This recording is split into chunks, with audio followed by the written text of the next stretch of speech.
بسم اللہ الرحمن الرحیم۔ دین و اسلام چینل کے ناظرین، السلام علیکم ورحمۃ اللہ وبرکاتہ۔ صحیح بخاری حدیث نمبر 1، آپ صلی اللہ علیہ وسلم فرما رہے تھے کہ تمام اعمال کا دار و مدار نیت پر ہے، اور ہر عمل کا نتیجہ ہر انسان کو اس کی نیت کے مطابق ہی ملے گا۔ بس جس کی ہجرت ترک وطن دولت دنیا حاصل کرنے کے لیے ہو یا کسی عورت سے شادی کی غرض ہو، بس اس کی ہجرت انہی چیزوں کے لیے ہوگی جن کے حاصل کرنے کی نیت سے اس نے ہجرت کی۔ صحیح بخاری حدیث نمبر 2، ایک شخص حارث بن حشام نامی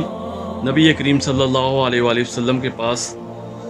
آیا اور آ کر سوال کیا کہ یا رسول اللہ صلی اللہ علیہ وآلہ وسلم، آپ پر وحی کیسے نازل ہوتی ہے؟ آپ صلی اللہ علیہ وآلہ وسلم نے فرمایا کہ وحی نازل ہوتے وقت کبھی مجھ کو گھنٹی کی سی آواز محسوس ہوتی ہے، اور وحی کی یہ کیفیت مجھ پر بہت شاق گزرتی ہے۔ جب یہ کیفیت ختم ہوتی ہے تو میرے دل و دماغ پر اس فرشتے کے ذریعے نازل شدہ وحی محفوظ ہو جاتی ہے، اور کسی وقت ایسا ہوتا ہے کہ فرشتہ بشکل انسان میرے پاس آتا ہے اور مجھ سے کلام کرتا ہے، بس میں اس کا کہا ہوا یاد رکھ لیتا ہوں۔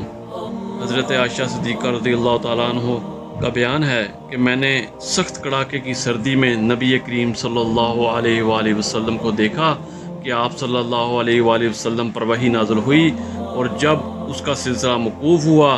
تو آپ صلی اللہ علیہ وسلم کی پیشانی سینے سے شرابور تھی۔ صحیح بخاری